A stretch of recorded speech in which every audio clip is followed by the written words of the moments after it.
우리가 을사늑약을 체결하고 외교권을 빼앗기자 제일 먼저 대사관을 철수한 나라가 미국이었습니다. 그런 미국을 두고 헐버트는 이렇게 비판했죠.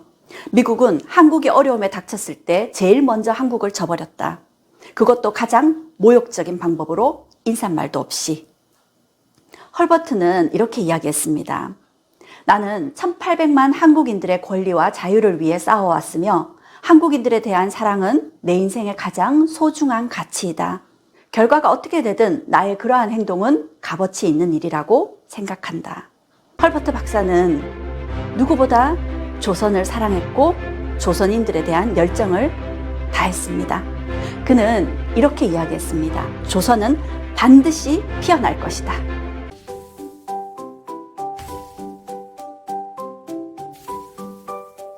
한국인이라면 단 하루도 잊어선 안 될 이름 호머 헐버트입니다. 헐버트란 이름 들어보셨는가요? 우리가 잘 알지 못하는 이름입니다. 그런데 그를 두고 한국인이라면 단 하루도 잊어선 안 될 이름이라고 이야기했습니다. 누가 이런 말을 했을까요? 바로 안중근 의사입니다. 안중근 의사는 우리가 다 알다시피 1909년 10월 26일 이토 히로부미를 암살했습니다. 그리고 그는 리순 감옥에 체포되어서 일본 형사에게 취조를 당했습니다. 일본 형사는 안중근이 헐버트란 인물과 연관성이 있을까 싶어서 그에게 이렇게 물었습니다. 헐버트를 아는가? 안중근 의사의 대답은 이러했습니다. 나는 한 번도 헐버트를 만난 적이 없습니다. 하지만 한국인이라면 단 하루도 그의 이름을 잊어서는 안 됩니다. 라고요. 도대체 헐버트라는 분이 어떤 분이었길래 안중근 의사는 이렇게까지 말씀하신 걸까요? 지금부터 저와 함께 헐버트라는 분의 삶을 한번 따라가 보도록 하겠습니다. 헐버트는 미국 명문가 출신의 선교사였습니다. 그는 1863년 미국의 버몬트주에서 태어났습니다. 그의 아버지 켈빈 버틀러 헐버트는 버몬트주의 미들버리 칼리지 총장이었습니다. 그리고 그의 어머니 메리 헐버트는 다트머스 대학 설립자의 증손녀였습니다. 그야말로 명문가 집안이죠. 그럼 그는 뉴햄프셔주의 다트머스 대학에 재학 중이다가 곧 신약대학으로 옮겨가게 됩니다. 그리고 신약대학 재학 중에 우리나라로 오게 되죠. 1886년이었고 그의 나이 23살 때였습니다. 그가 조선으로 온 까닭은 선교사로서 조선에 선교를 하기 위해서였고 그 당시 조선에서는 유경공원이라는 학교에 영어 교사가 필요했습니다. 이 유경공원은 우리나라 최초의 근대식 공립학교입니다. 근대식 공립학교라 그러면 지금 우리가 학교에서 배우는 대로 영어, 수학, 과학 이런 것들을 가르치는 학교였죠. 이 학교에 영어 선생님으로 오게 된 겁니다. 이 학교 출신으로 우리가 굉장히 잘 알고 있는 인물도 있습니다. 바로 이완용이 이 학교 출신입니다. 아주 촉망받는 뛰어난 영재라는 소리를 들었습니다. 그런데 그가 변절한 모습을 보고 나중에 헐버트가 크게 개탄했다고 하죠. 그리고 이 학교 학생 중에 저기 제일 오른쪽에 있는 이 오성근이라는 학생은 후에 헐버트를 도와서 굉장히 많은 일들을 하게 됩니다. 헐버트가 처음 우리나라에 왔을 때 조선의 나라에 대해서 잘 몰랐습니다. 하지만 조선에 오면 여러 가지로 고생을 할 것이다 라는 생각을 했습니다. 고생을 각오하고 온 것이었죠. 그런데 조선에 막상 와보니 조선의 사정이 생각했던 것보다 훨씬 열악했습니다. 헐버트는 이곳에서 자기가 뭘 할 수 있을까? 결국엔 아무것도 하지 못하고 다시 미국으로 돌아가야 되는 것이 아닌가? 그렇게 걱정을 했답니다. 그리고 헐버트는 선교사는 자신이 가기로 한 나라의 지리, 역사, 문헌 등에 대해서 특별히 공부하고 전문가가 되어야 된다. 이런 생각으로 적극적으로 조선을 알아가기 시작했습니다. 그리고 그는 조선의 한글학자가 되었습니다. 헐버트가 조선에 온 지 나흘 만에 조선에 대한 생각이 바뀌었습니다. 왜냐하면 나흘 만에 한글을 깨쳤기 때문입니다. 나흘 만에 한글을 깨치다니 헐버트가 너무 똑똑한 게 아닌가? 이렇게 생각을 하실 텐데요. 한글이 그만큼 쉬운 문자이기 때문입니다. 훈민정음을 두고 세종 때의 정인지가 이렇게 이야기를 했습니다. 똑똑한 자라면 아침나절이면 익힐 수 있는 글자이고 어리숙한 자라도 열흘이면 능히 익힐 수 있는 글자가 훈민정음이다 라고요. 이렇게 나흘 만에 한글을 깨쳤던 헐버트는 이렇게 훌륭한 문자를 만들 수 있는 민족이라면 충분히 가능성이 있다. 그때부터 조선의 애정을 가지고 조선을 위해 열정을 불태우기 시작합니다. 유경공원에서 학생들을 가르쳤는데 조선을 위해서 할 수 있는 일 중에서 무엇보다 중요한 일이 학생들을 잘 가르치는 일이었겠죠. 당시 조선의 학생들은 너무 우물안 개구리였습니다. 조선 바깥에 얼마나 넓은 세상이 있고 얼마나 많은 나라가 있는지 알려주고 싶었죠. 그래서 헐버트는 세계의 역사를 그리고 세계 지리를 가르쳐주고 싶었습니다. 그런데 그 당시 조선에는 세계 지리책이 없었어요. 그래서 헐버트는 자신이 가지고 온 세계 지리책을 이렇게 우리말로 번역해냈습니다. 이제 막 한글 공부를 한 사람이 이렇게 번역을 해낸 거죠. 3년 만에 세계 지리책을 펴냈습니다. 이 세계 지리책에 보면 지도가 함께 나와 있죠. 세계 각국을 소개하는데 날씨라든지 이런 것을 조선과 비교해서 서술하고 있고요. 이 나라가 수출을 얼마나 하는지 그런 것들은 우리나라 화폐인 원으로 환산해서 소개를 하고 있습니다. 그러니 조선 학생들의 눈높이에 맞춘 책이었던 거죠. 그런데 헐버트는 그 당시에 한글 실력이 그리 뛰어나지 않았습니다. 부족한 한글 실력으로 이렇게 세계 지리책을 번역을 하면서 앞에 서문에 이런 글을 실었습니다. 조선 언문이 중국 글자에 비하여 크게 요긴하건만은 사람들이 그 요긴한 줄도 모르고 오히려 업신여기니 어찌 안타깝지 아니하리요. 이러므로 한 외국인이 조선말과 언문법에 익숙치 못한 것에 대한 부끄러움을 잊어버리고 특별히 언문으로서 천하 각국 지도와 목견한 풍기를 대강 기록한다. 이렇게 적고 있습니다. 자신이 부족한 언문 실력으로 이렇게 글을 쓴다 하면서 조선인들이 한글을 업신여기는 것을 안타까워하고 있습니다. 헐버트가 한글에 대한 공부를 하면서 놀란 것이 3가지가 있다고 합니다. 이렇게 과학적인 문자가 있다니 하고 놀랐고요. 이렇게 문자가 쉽다니 하고 놀랐습니다. 그리고 마지막으로 이렇게 뛰어난 문자를 사람들이 업신여긴다는 점에서 또 한 번 놀랐다고 합니다. 그렇게 헐버트는 세계 지리책을 펴내었고 그 세계 지리책은 사민필지라는 이름이 붙여졌습니다. 무슨 뜻일까요? 선비부터 일반 백성에 이르기까지 모두가 알아야 되는 내용이다 라는 뜻입니다. 그만큼 학생들뿐만 아니라 조선 사람들 모두가 이렇게 세계가 얼마나 넓은지 얼마나 많은 나라들이 있는지에 대한 식견을 넓혀야 된다는 생각을 가지고 있었던 거죠. 그런데 이 사민필지라는 책을 보니까 글자도 조금 다르지만 좀 답답하게 느껴지시죠? 왜 그럴까요? 네, 띄어쓰기가 없기 때문입니다.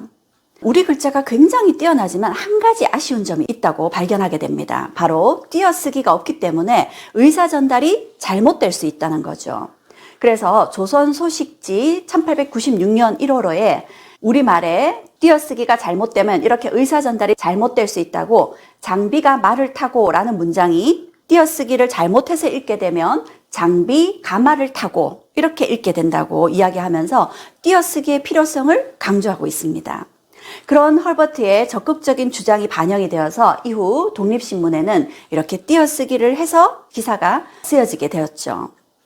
그렇게 헐버트는 한글에 대해서 연구하기 시작했고요. 한글에 대한 논문을 발표하기 시작합니다. 1892년 조선 소식지에 발표한 논문에는 이런 내용이 적혀 있습니다. 우리는 한글이 그 어떤 문자보다도 간단하고 과학적인 방법으로 발명되었음을 인정해야 한다. 왜냐하면 완벽한 문자란 최대한 단순하면서도 광범위한 표음 능력을 지닌 글자이기 때문이다. 이렇게 한글을 극찬했고요. 이어서 1896년에 조선 소식지에도 한글은 현존하는 문자 중에서 가장 단순하고 가장 이해하기 쉬운 가장 완벽한 문자라고 극찬을 하고 있습니다.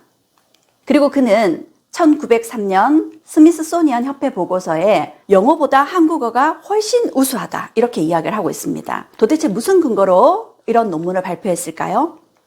좀 더 구체적인 내용을 보면 누가 보아도 한국어는 영어나 그 밖의 서양 언어들보다 대중연설에 더 적합하다. 키케로나 데모스테네스의 웅변에서 같이 많은 절로 구성된 한국어는 끝에 오는 동사에서 문장의 절정에 이른다. 또한 영어 문장을 대개 용두사미로 만들어버리는 현상, 즉 문장 끝에서 약해지는 현상이 한국어에는 없다. 이러한 관점에서 한국어는 대중연설 언어로서 영어보다 우수하다. 이렇게 이야기를 하고 있습니다. 한글에 대해서 굉장히 제대로 분석을 하고 있죠. 이런 헐버트는 우리나라의 한글학자였습니다. 헐버트는 한글과 견줄 문자는 세상 어디에도 없다. 이렇게 이야기를 했습니다. 우리에게는 한글학자로 이름난 분이 계시죠. 헐버트보다 우리에게 더 알려진 분이 주시경 선생입니다. 우리에게 한글이란 이름을 만들어 주신 분이죠. 이 주시경 선생님은 헐버트의 제자였습니다. 배제학당 당시 헐버트의 제자였고, 헐버트가 봤을 때 주시경 선생은 언어의 천재적인 능력을 가지고 있고 누구보다 한글에 열정적인 의지를 가지고 있다고 생각했고, 그와 한글 연구를 함께 했습니다. 헐버트와 함께 한글 연구에 평생을 매진하던 주시경 선생님은 이렇게 책 보따리를 들고 전국으로 돌아다니면서 한글을 익히게 하고 한글의 대중화, 한글 맞춤법 이런 것들을 연구했습니다. 주시경 선생님은 이렇게 이야기를 했죠. 말이 오르면 나라도 오르고 말이 내리면 나라도 내리라니라. 두 분 덕택에 우리가 이렇게 한글을 요긴하게 쓰고 있는 게 아닐까 싶습니다. 헐버트는 한편으로 이렇게 개탄을 했습니다. 조선이 한글 창제 직후부터 한자를 던지고 한글을 받아들였다면 조선에게는 무한한 축복이었을 텐데 하고요. 이번에는 독립운동가 헐버트의 이야기를 나눠보겠습니다. 1895년에 을미사변이 일어났습니다. 경복궁에서 명성황후가 자객들에게 시해당했습니다. 같은 경복궁 안에 고종이 있었지만 왕비의 죽음을 막지 못했습니다. 뿐만 아니라 왕비의 죽음 이후 장례식도 제대로 치를 수가 없었습니다. 고종 역시도 언제 암살될지 모르는 위협에 시달리고 있었던 거죠. 경복궁은 완전히 일본군들이 에워싸고 있었습니다. 고종은 식사도 제대로 할 수 없고 잠도 제대로 잘 수 없었습니다.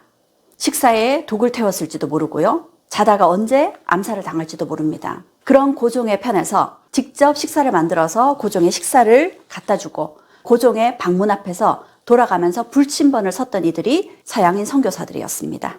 그리고 헐버트 역시도 자진해서 고종의 방문 앞에 불침번을 섰습니다. 그리고 헐버트는 명성황후 시해 사건이 있고 난 이후 조선의 조약 상대국들이 이 사건에 대해서 침묵을 지키는 것은 서양 문명의 한계이자 슬픈 역사다라고 한탄했습니다. 이런 헐버트를 보면서 고종은 굉장히 의지가 되었을 겁니다. 그리고 헐버트만큼 믿을 만한 사람이 없었죠. 그래서 고종은 헐버트에게 아주 중요한 부탁을 했습니다. 1905년 우리가 을사늑약이 체결되기 직전이었습니다. 일본은 고종을 압박해왔고 고종은 마지막으로 미국에게 기대를 걸었습니다. 고종은 직접 친서를 적어서 헐버트를 통해서 미국 대통령에게 전달해달라고 부탁했습니다. 헐버트는 그 친서를 받아들고 미국으로 가서 미국 대통령에게 면담 요청을 했습니다. 왜냐고요? 1882년에 우리는 미국과 수호 통상 조약을 체결했습니다. 우리나라가 최초의 근대식 조약을 체결한 대상이 일본이었습니다. 그리고 놀랍게도 두 번째 근대 조약을 체결한 나라가 미국이었어요. 그 당시 조선은 미국을 잘 몰랐습니다. 그런데 왜 미국이란 나라와 두 번째로 조약을 체결한 걸까요? 듣기에 미국은 굉장히 큰 나라고 약소국을 도와주는 나라라고 소문이 나 있었습니다. 그래서 미국과 친해두면 도움을 받을 일이 있을 것이다 해서 미국과 조약을 체결했고, 그래서 이 조약 내용에는 거중조정조항이라는 게 들어있습니다. 우리나라가 다른 나라에 의해서 침입을 받거나 불이익을 당할 경우 미국이 우리를 도와서 중재해 주기로 약속한 조항이 들어있었던 거죠. 그래서 그 조항에 기대를 걸고 고종은 헐버트를 미국에 파견했던 겁니다. 그런데 헐버트의 면담 요청을 미국의 대통령이었던 루즈벨트는 응해주지 않았습니다. 왜 그랬을까요? 루즈벨트는 조선보다는 친일본 인사였습니다. 그는 대한제국은 어차피 망할 나라다. 한국의 운명을 일본에 맡겨서 오히려 러시아를 견제하는 편이 낫다. 이렇게 이야기했습니다. 한국을 굉장히 부패하고 무능한 나라라는 생각을 가지고 있었던 거죠. 그래서 루즈벨트는 헐버트를 만나주지 않았습니다. 그리고 루즈벨트가 헐버트를 만나주지 않은 데는 또 다른 이유가 있었습니다. 그 며칠 전 미국은 일본과 가스라테푸트 밀약을 체결해둔 상태였습니다. 이 가스라테푸트 밀약은 미국이 필리핀을 식민지로 만드는 것을 일본이 눈 감아주고 일본이 조선을 식민지로 만드는 것을 미국이 눈 감아주기로 약속한 것이었습니다. 우리는 그와 같은 사실도 모른 채 미국에게 큰 기대를 걸었습니다. 그리고 마침 그때 루즈벨트 대통령의 딸이 우리나라를 방문하자 그를 국빈 대접을 해줬습니다. 그래서 그녀를 홍릉으로 데리고 갔고 홍릉에서 연회를 베풀어 주었습니다. 홍릉이 명성황후의 무덤이 있는 곳입니다. 명성황후 시해 사건을 알리고자 그녀를 그곳에 데리고 갔는데 그녀는 이렇게 무례하게도 홍릉의 석양 위에 올라타는 이런 망측한 모습을 보였습니다. 결국 루즈벨트는 시간을 끌고 헐버트를 만나주지 않았고 우리는 을사늑약을 체결해야 했습니다. 헐버트는 이렇게 미국을 비판했습니다. 1905년 대한제국에 대한 일본의 침략을 막지 못했으며 일본이 대한제국을 공격하려 할 때 대한제국의 황제가 조미수호 통상조약에 의거하여 루즈벨트 대통령에게 도움을 요청했지만 루즈벨트가 거부했다. 뿐만 아니라 우리가 을사늑약을 체결하고 외교권을 빼앗기자 제일 먼저 대사관을 철수한 나라가 미국이었습니다. 그런 미국을 두고 헐버트는 이렇게 비판했죠. 미국은 한국이 어려움에 닥쳤을 때 제일 먼저 한국을 저버렸다. 그것도 가장 모욕적인 방법으로 인사말도 없이. 그리고 헐버트는 조선이 일본의 식민지가 된 데에는 미국 대통령의 책임이 크다. 이렇게 정면으로 반박했었습니다. 그렇게 우리는 1905년 을사늑약이 체결되었고 외교권을 빼앗겼습니다. 부당하게 외교권을 빼앗긴 것을 세계 만방에 알리고자 고종은 헤이그의 특사를 파견합니다. 헤이그에 파견되었던 특사 모두 알고 계시죠? 이준, 이상설, 이휘종입니다. 이 세 사람은 각각 다른 곳에서 출발했습니다. 이준 열사는 서울에서 출발했고요. 블라디보스톡으로 가서 이상설 선생과 합류합니다. 그리고 그 사람은 시베리아 횡단 열차를 타고 상트페테르부르크에서 이휘종과 합류했습니다. 이휘종은 그 당시에 영어, 불어, 러시아어에 능통한 인물이었죠. 그렇게 세 사람은 무사히 헤이그까지 도착할 수 있었습니다. 그런데 이 당시 이들이 일본의 눈을 피해서 무사히 헤이그까지 도착한 것은 정말 기적과 같은 일이었습니다. 이들이 헤이그까지 도착할 수 있었던 것은 일본의 시선을 끌었던 제4의 특사가 있었기 때문에 가능한 일이었습니다. 당시 일본은 헐버트를 주목했습니다. 미국인 헐버트는 시종 우리의 대한 정책을 방해하는 행동을 한 자입니다. 그가 헤이그에서 만국평화회의를 이용하여 이란 관계를 방해하고 한국을 위해서 무언가 할 것이라는 소문이 있습니다. 하고 헐버트만 예의주시하고 헐버트만 감시했던 겁니다. 그 덕택에 이준, 이상설, 이휘종 이 세 분의 특사가 무사히 헤이그까지 갈 수 있었던 거죠. 그런데 헤이그에 도착했던 세 분의 특사는 만국평화회의장에 들어갈 수 없었습니다. 처음 우리가 만국평화회의에 초대를 받았지만 평화회의가 1906년에 열릴 것이 1907년으로 연기되면서 러시아는 정책을 친일로 바꾸게 됩니다. 그래서 막상 만국평화회의장에 도착했을 때에는 참여국 명단에 우리나라가 없었습니다. 그래서 우리는 만국평화회의장에 들어갈 수 없었죠. 그래서 회의장 바깥에서 세 분의 특사들은 일제의 침탈을 고변하는 탄원서를 각국에 전달했습니다. 그리고 평화회의의 의장에게 면담을 요청했고요. 이 평화회의에서 조선의 문제를 거론해달라고 부탁을 했습니다. 그런데 그 모든 것이 받아들여지지 않았습니다. 그렇게 고종의 특명을 받은 헤이그 특사, 이들의 활동이 실패로 끝나는가 했습니다. 그런데 실패만은 아니었습니다. 제4의 특사가 있었죠. 실제로 헐버트는 제4의 특사였습니다. 여기 이것은 고종이 헐버트를 특사로 임명한다라는 위임장입니다.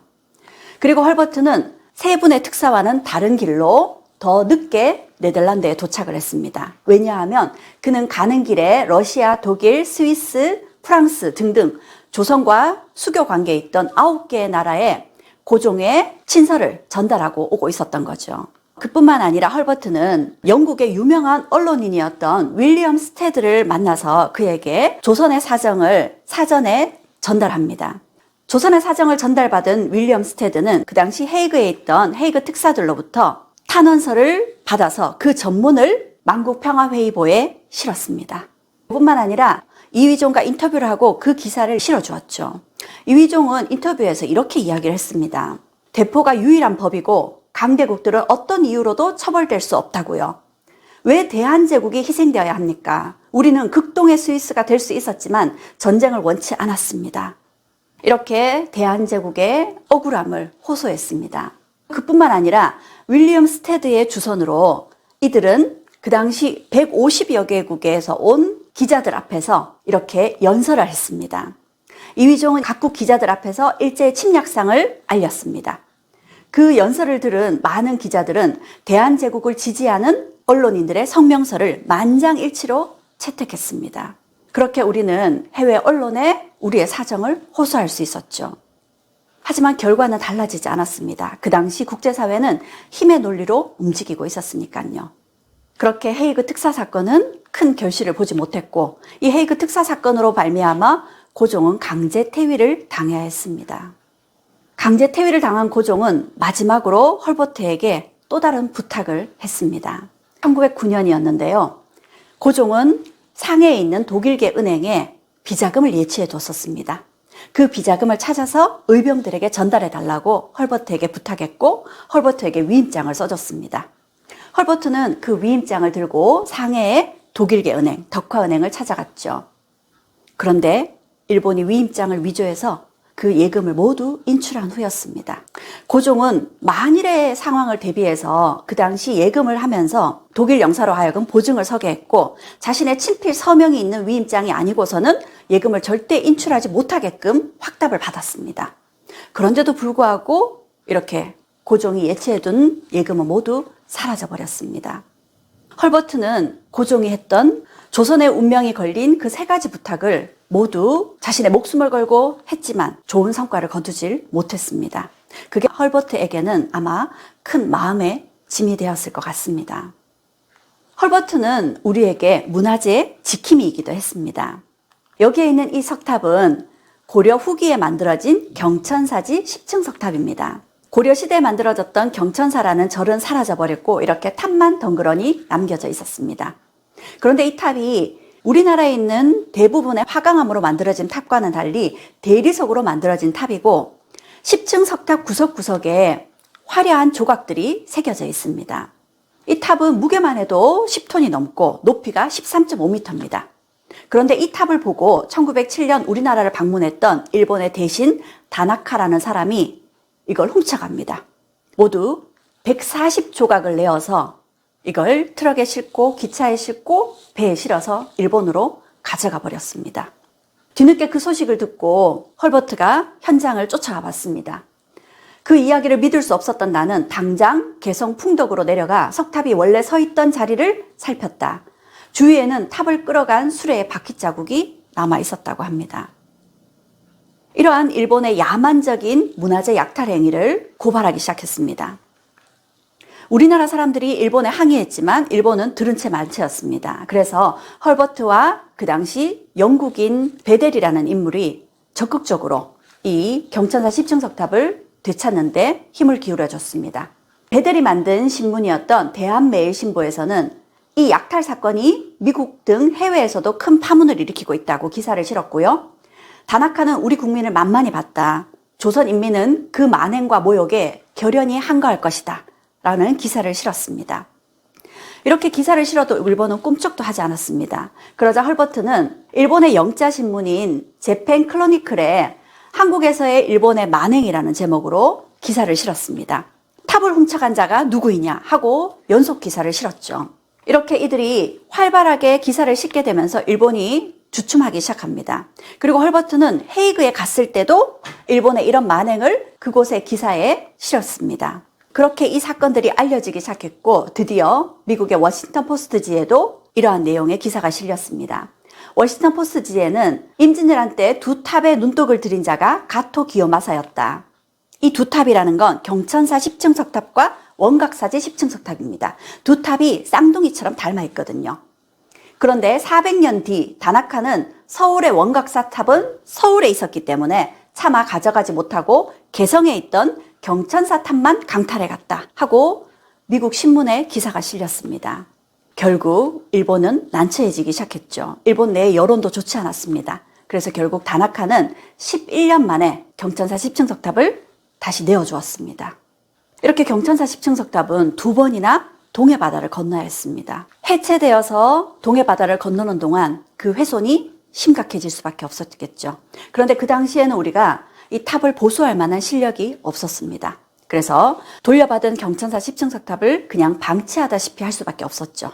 그러다가 1960년대에 경천사 10층 석탑을 보수해서 이렇게 경복궁 안에 세워뒀습니다. 멋있는 모습이죠. 그런데 한 가지 문제가 있었습니다. 이 경천사 10층 석탑은 대리석으로 만들어져 있습니다. 이 대리석은 산성비에 굉장히 취약하다고 합니다. 그리고 경복궁 안에는 새들이 많죠. 이 새들이 탑에 몹쓸 짓을 합니다. 그래서 경천사 10층 석탑을 야외에 두는 것이 바람직하지 못하다라는 결론에 이르렀고, 그래서 경천사 10층 석탑을 10년에 걸쳐서 심혈을 기울여서 새로이 보수 복원을 했습니다. 그리고 지난 2005년에 국립중앙박물관이 용산에 개관할 때 이렇게 실내로 옮겼습니다. 실내로 옮긴 경천사 10층 석탑, 좀 답답해 보일 수는 있지만요. 실내로 옮겨오게 되면서 경천사 10층 석탑의 구석구석에 화려한 조각들을 1층에서도 2층에서도 3층에서도 구석구석 볼 수 있게 되었습니다. 그중 기단부에 있는 이 조각들은 우리가 잘 알고 있는 손오공과 삼장법사의 이야기입니다. 서유기 이야기죠. 서유기는 중국의 원나라 말기에 쓰여진 책입니다. 그런데 그보다 이 조각이 먼저입니다. 그래서 우리는 서유기에 대한 세계에서 가장 오래된 기록을 가지고 있는 셈이죠. 이렇게 헐버트는 우리 문화유산을 지켜준 문화유산 지킴이였습니다. 그리고 헐버트 그는 우리 역사학자이기도 했습니다. 헐버트는 그의 제자 오성근과 함께 대한역사라는 역사책을 편찬했습니다.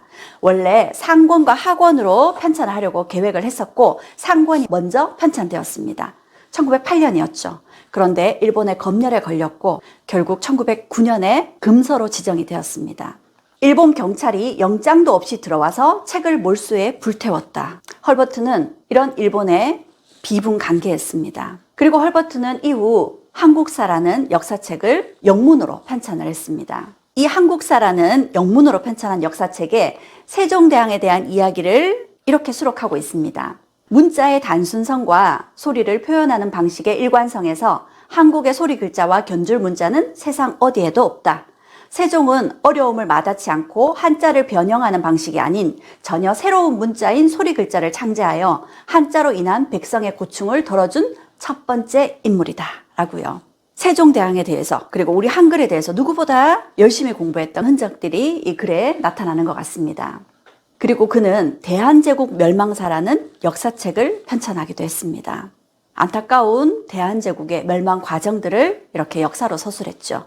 그런데 그 역사책 속에 이런 내용이 들어가 있습니다. 여기에 있는 민영환의 자결 소식이었습니다. 민영환은 1910년 우리 국권이 피탈되자 그 울분을 자결로서 자신의 충의를 증명해 보였습니다.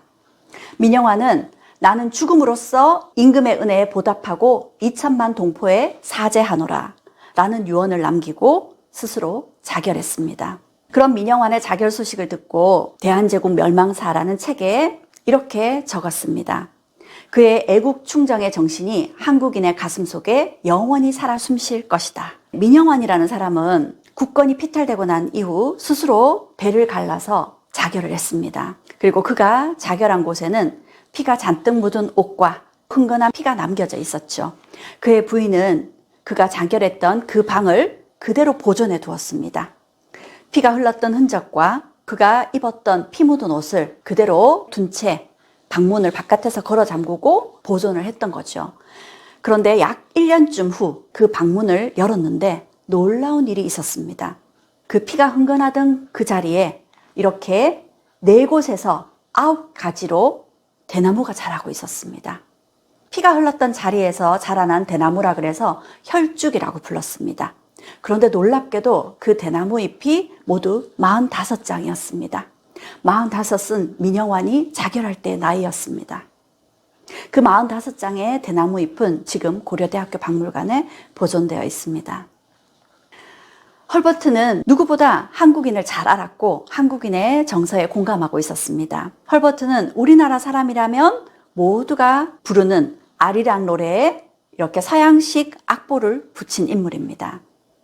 아리랑 노래를 서양에 이렇게 전해준 거죠. 지금까지 헐버트의 이야기를 같이 나눠봤는데요. 헐버트는 이렇게 이야기했습니다. 나는 1800만 한국인들의 권리와 자유를 위해 싸워왔으며 한국인들에 대한 사랑은 내 인생의 가장 소중한 가치이다.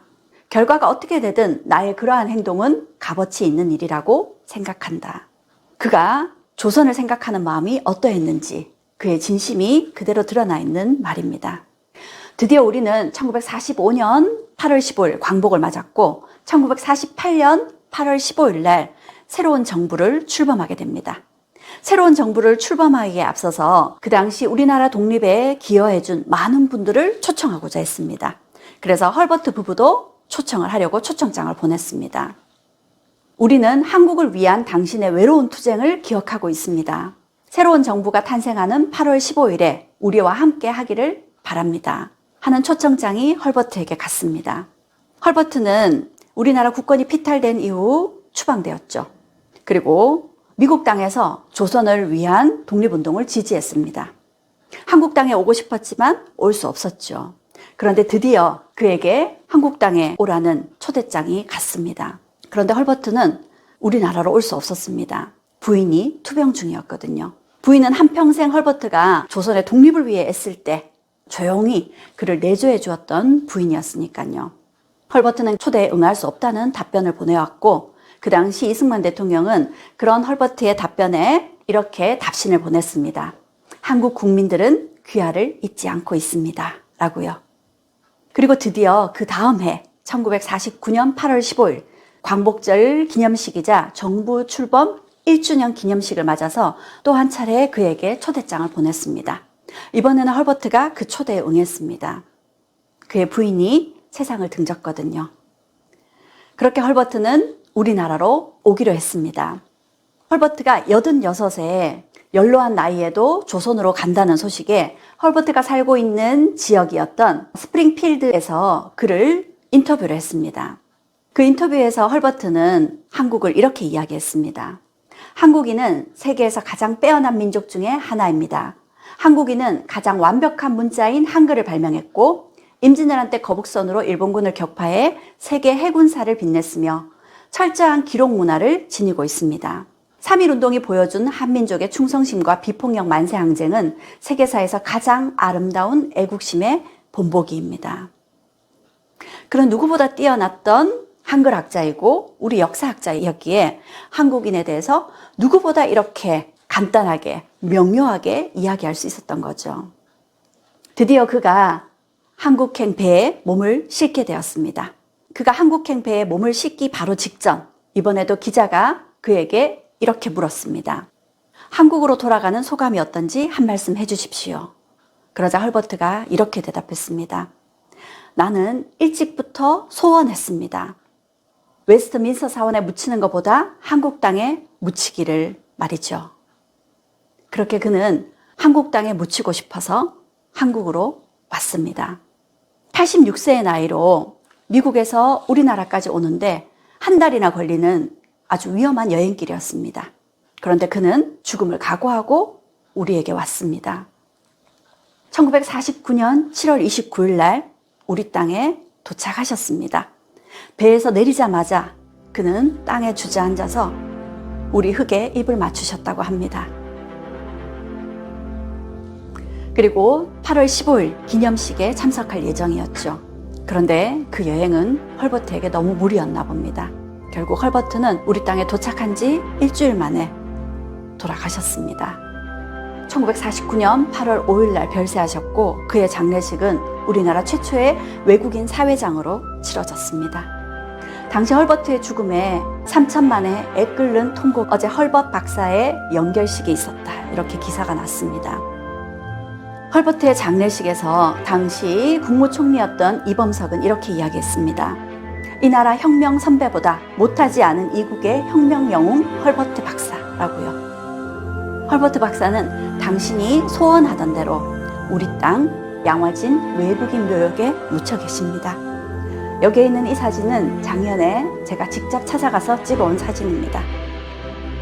헐버트 박사는 누구보다 조선을 사랑했고 조선인들에 대한 열정을 다했습니다. 그는 이렇게 이야기했습니다. 조선은 반드시 피어날 것이다. 헐버트 박사의 예언대로 지금 우리는 피어나고 있습니다. 헐버트 박사의 삶을 이야기해보면서 저는 헌신이라는 두 글자를 떠올릴 수밖에 없었습니다. 몸과 마음을 다해서 있는 힘을 다하는 그런 마음을 헌신이라고 합니다. 헐버트 박사의 삶이 그야말로 우리에게 보여준 헌신 그 자체였습니다. 헐버트 박사의 삶을 생각할수록 이 헌신이라는 두 글자가 가슴에 아프게 와닿습니다. 우리는 나와 내 가족, 그리고 우리가 아닌 또 다른 일을 위해서 헌신할 수 있나요? 헐버트처럼 헌신한다는 것 결코 쉬운 일이 아닐 겁니다. 우리는 과연 그렇게 할 수 있는지 한번 되묻게 됩니다.